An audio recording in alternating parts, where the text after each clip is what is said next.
Hello সবাইকে, welcome to my video. আশা করি যে যেখানে আছে সবাই খুব ভালো আছো, আর আমিও খুব ভালো আছি। তো চলে এলাম নতুন আর একটি ভিডিও নিয়ে। ভিডিওটি স্কিপ না করে পুরোটা দেখতে থাকো, আর যদি ভিডিওটি ভালো লাগে তাহলে অবশ্যই লাইক কমেন্ট করে দিও, আর পেজটিকে ফলো করে দিও, আর যারা ইউটিউব থেকে দেখছো তারা চ্যানেলটিকে সাবস্ক্রাইব করে দিও। তো আজ ভৌতকে স্কুল যাওয়া নিয়ে থেকে ভিডিওটি স্টার্ট করলাম। ভৌতকে স্কুল দিতে যাচ্ছিলাম, তো ভাবলাম যে ভিডিওটা অন করি, আজ সারাদিন কী করি তোমাদেরকে একটু দেখাই। তো মন্দির দিয়ে যাচ্ছিলাম, মন্দিরে কেউ ছিল না, অনেকটা রোদ ছিল, ঠাটা পোড়া রোদ ছিল। তো তার মধ্যে আমি আর ভৌত যাচ্ছিলাম। তো মন্দিরে এসে দেখি কেউ নেই, কিন্তু মন্দিরটা এত সুন্দর লাগছিল দেখতে, তাই তোমাদেরকেও একটু দেখিয়ে দিলাম।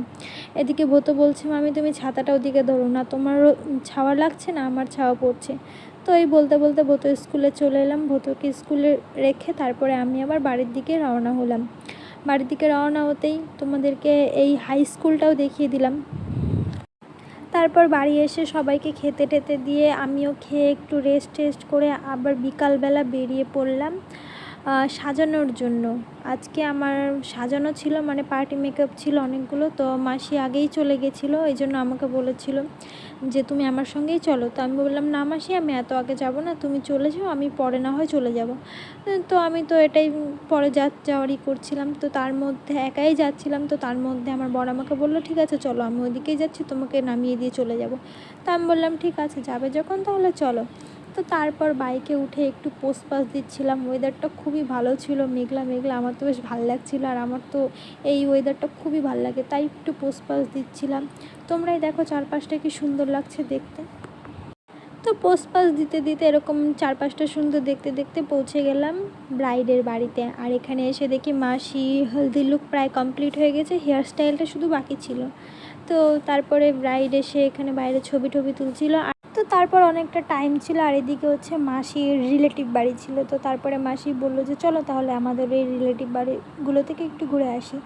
তো এদিকে মাসি গল্প করছে, আর আমি দেখছি এই লেবু গাছটা এত বড়, এই লেবু গাছটা আর এত পরিমাণে লেবু ধরেছে কি বলবো। আর এখানে প্রত্যেকটা বাড়িতে একটা একটা করে লেবু গাছ ছিল, যে বাড়িতে গেলাম প্রত্যেকটা বাড়িতে দেখলাম এই লেবু গাছ আছে, সব বাড়িতে লেবু গাছ আছে। তো আমার দেখে বেশ ভালো লাগলো। তারপরে একটু ঘোরাঘুরি করে চলে এলাম আবার কাজে। এদিকে মাসি পার্টি মেকআপ রেডি করছিল, একজন এসে সাজছিল, তো এনাকে রেডি করছিল, আর এনাদের বাড়ি আমাদের ওখানেই রসাখাওয়াতেই। তো তারপরে এরম করতে করতেই সবাই আসছিলো, এরম এক এক করে পার্টি মেকআপ হচ্ছিলো। তো সবাইকে রেডি করাতে দেখি কারেন্ট চলে গেল, বৃষ্টি পড়ছিল, কারেন্ট চলে গেল। তো তারপরে আর কি করা যাবে, সেই অন্ধকারের মধ্যেই প্রায় সবাইকে ধরতে গেলে রেডি করানো হলো। পরে অবশ্য কারেন্ট চলে এসেছিলো। তো তারপরে সবাইকে রেডি করাচ্ছিলাম, আরও অনেকেই রেডি হয়েছিল, 6-7 জনের মতন প্রায় পার্টি মেকআপ করেছিল। সবাইকে আর ভিডিও করা হয়নি, সবার আর ভিডিও করা হয়নি। তো তারপরে আমারও অনেকটা লেট হয়ে গেছিলো, সেই জন্য আমি আমার বরকে ফোন করে ডেকে নিয়েছিলাম যে আমাকে নিয়ে যাও।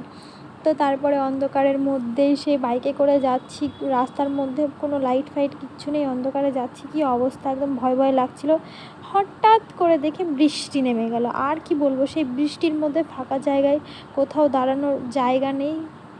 এতক্ষণ পরে একটু দাঁড়ানোর জায়গা পেয়েছিলাম, প্রচণ্ড পরিমাণে বৃষ্টি পড়ছিল, কি বলবো বলার মতন নেই, এত পরিমাণে বৃষ্টি পড়ছিল। তারপরে আমরা তিনজনে এখানে একটু দাঁড়িয়েছিলাম, হাসাহাসি করছিলাম। আর ও হচ্ছে আমি যে মাসির সঙ্গে যাই সেই মাসির মেয়ে, ও আমাদের সঙ্গে বাড়িতে এসেছিলো। আমরা এই বৃষ্টির মধ্যে ভিজতে ভিজতে বাড়ি যাই। আর তোমরা আমার ভিডিওটি লাইক কমেন্ট করে দাও, আর পেজটিকে ফলো করে দিও, আর যারা ইউটিউব থেকে দেখছো তারা অবশ্যই চ্যানেলটি সাবস্ক্রাইব করে দিও। Tata, bye bye.